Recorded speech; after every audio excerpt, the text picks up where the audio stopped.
शंखों लहर मेहर की उपजे और कहर नहीं जहां कोई। अब गरीबदास साहिब जी जो परमात्मा उनको मिले थे, सचखंड सतलोक लेकर गए थे, उन्होंने परमात्मा से परिचित होने के उपरांत परमेश्वर की महिमा को कलम तोड़ ढंग से लिखा है। बोला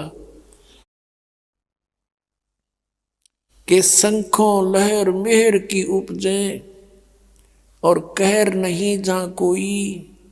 दास गरीब अचल अविनाशी सुख का सागर सोई।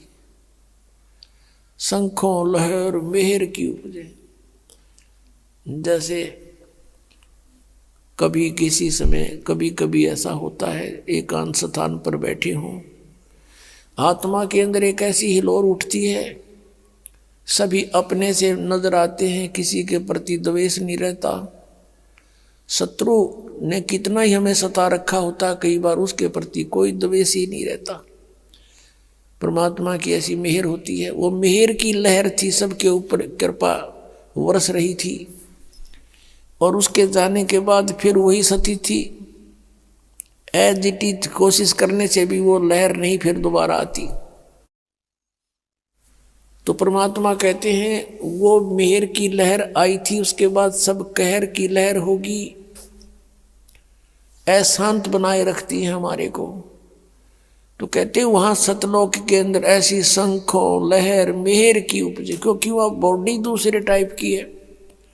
ऐसा शरीर नहीं है सतलोक में, शरीर एज इट इज है, सकल सूरत ऐसी है, मूर्त ऐसी है, लेकिन वो मटेरियल ये नहीं है। वो नूर एक तत्व से बना है, उसमें ये रक्त नहीं है, मांस हाड़ चाम नहीं है, एक नूर से बना हुआ है। अब ये आध्यात्मिक मार्ग है, ये समझ माना बहुत कठिन हो जाता है कि नूर से कैसे बनता है। अब जैसे ये शरीर 5 तत्व से बना है, कैसा रूप है इसका? 5 तत्व कौन से हैं?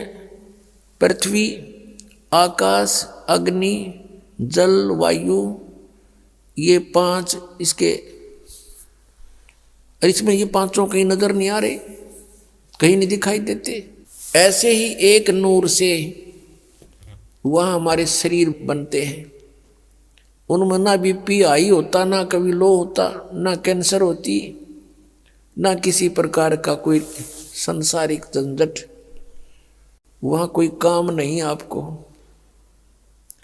और यहाँ फुर्सत नहीं, यहाँ के देवताओं को भी 1 सेकंड की, सबकी गृहस्थी, सबके साथ यही खाना पीना, पेट भरना और धंधा करना।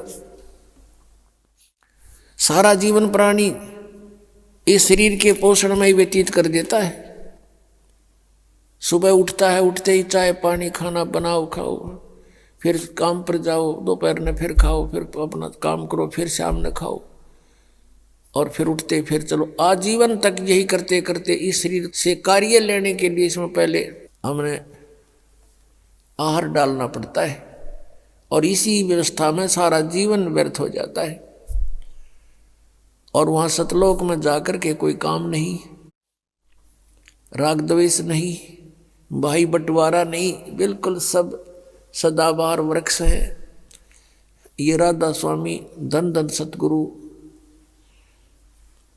और ये जय गुरुदेव वाले पंथ के गुरुजन, इनने कह कहेगा पता नहीं। और कहते हैं सतलोक में प्रकाश ही प्रकाश है, चेतन ही चेतन है, और परमात्मा निराकार है। आत्मा परमात्मा में, मोक्ष प्राप्त आत्मा परमात्मा में ऐसे लीन हो जाती है जैसे बूंद समुद्र में। अरे भले आदमियों, परमात्मा के दर्शन के लिए महापुरुषों ने समाधियां लगाई। परमात्मा के दर्शन के लिए परमेश्वर ने 100 बार बताया कि परमात्मा के दर्शन करो। अरस कुर्स पर सवेत गुमट है, जहाँ सतगुरु का डेरा। सवेत मुकुट सिर छतर विराजै, और देखत ना उस चेहरे नु। यदि वहाँ परमात्मा है ही नहीं तो हम क्या करेंगे उड़े? वहाँ हमने क्या आवश्यकता जाने की? भगवान के लिए तरफ रहे। अब कोई कहे कि उस आश्रम में चलो, बरवाला में। और फिर कोई कहे गुरु जी तो है नहीं वहाँ पर, निराकार ही निराकार है, फिर टिंडे लेना होगा यहाँ आदमी क्या करेगा। ऐसा मूर्ख बना रखा हमारे को। परमात्मा के लिए तड़प रहे हैं, उसके दर्शन करेंगे, अपना दुखड़ा रोवाएंगे, सीने से लगाएंगे, और नो कहते वहाँ है ही नहीं। फिर रुचि भी बनी हुई है इनकी वहाँ जाने की, हद पाट जी कती है, कितने श्रद्धालु हैं। दरअसल बात यह है कि ना तो वहाँ जाना किसी ने, क्योंकि साधना जान की नहीं। तो इस प्रकार ये अज्ञान है, और परमात्मा ने जो बताया तो वो वास्तविक ज्ञान, तत्व ज्ञान है कि वहाँ पर सदाबहार वृक्ष हैं, बहुत सुंदर दूधों के सरोवर भरे हैं। ये जो यहाँ गंगा जल है, आपने देखा होगा गंगा नदी का जल, ये सतलोक से आया हुआ है। अब जैसे यहां आकर गिरता है, किसी ने दिखता नहीं, ये कहां से आ रहा है, इस पहाड़ से नहीं है। ये ऊपर से परमात्मा की व्यवस्था गुप्त रूप से आके यहां प्रकट कर दी जाती है। आजकल तो अंडरस्टूड है, विज्ञान ने बहुत कुछ करके दिखा दिया। आजकल यहां से फैक्स कर देते हैं, बीच में कुछ भी नहीं है, और आगे जाके पूरा मैटर सामने होता है, फिल्म भी सामने होती है, आ जाती है। ऐसे ये सतलोक से आई थी। सबसे पहले ये ब्रह्मलोक में गिरी, काल के लोक में।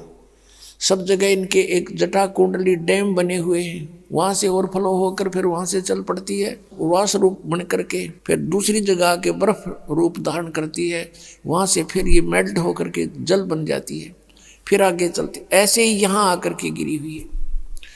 तो ये एक रिहर्सल है कि वहाँ का मटेरियल खराब नहीं होता, पदार्थ कभी भी खराब नहीं होता।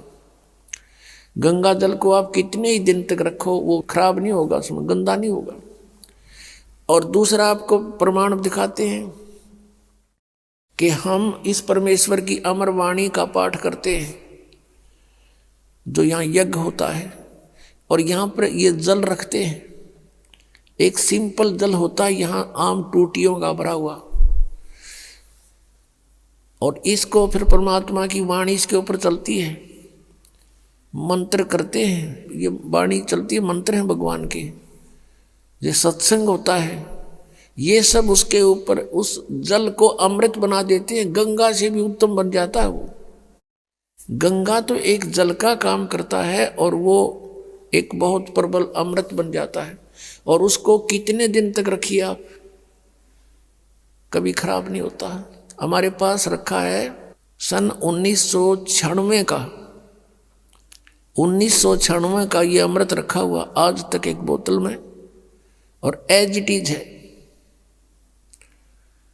तो जिस परमात्मा की चर्चा करने मात्र से जल भी अमृत बन जाता है, तो पुण्यात्माओं जो सत्संग हम करते हैं, परमात्मा की महिमा सुनाते हैं, अमृतवाणी बोलकर सुनाते हैं, इससे पशु पक्षियों पर भी प्रभाव पड़ता है, चींटियों पर भी प्रभाव पड़ता है, पौधों पर, वृक्षों पर भी प्रभाव पड़ता है, और इनको भी बहुत कुछ शक्ति प्राप्त होती है, और समय आने पर इनको ये काम देगी, इनको लाभ देगी। तो उस सतलोक के अंदर कोई पदार्थ खराब नहीं होता, सड़ता नहीं, गलता नहीं, और सदाबहार वृक्ष हैं, सूखते नहीं, और वहाँ कोई काम नहीं।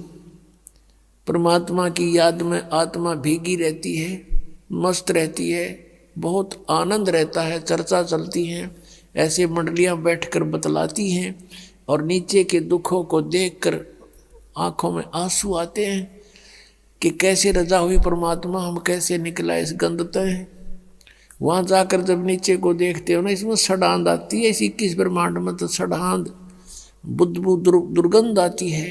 गरीबदास साहिब जी ने लिखा है कि लख योजन तक जात है या दुनिया की गंध दुर्गंध। इस पृथ्वी लोक पर रहने वाले प्राणियों के अंदर से निकल रहे ये बदबू, कहते हैं 1 लाख योजन, लगभग 12 लाख किलोमीटर ऊंचाई तक इसकी बदबू जाती है, स्मेल, बैड स्मेल जाती है। तो पुण्यात्माओं, इस प्रकार की विवेचन से आपका मन परमात्मा की तरफ आकर्षित होगा और यहाँ से चलने की तैयारी करोगे।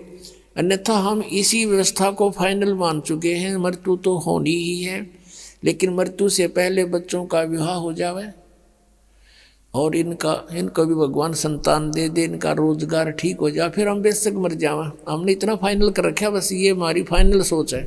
अब कारण क्या है कि विकल्प नहीं था हमारे पास कोई भी। अब परमात्मा ने आकर दया करी अपने बच्चों पर।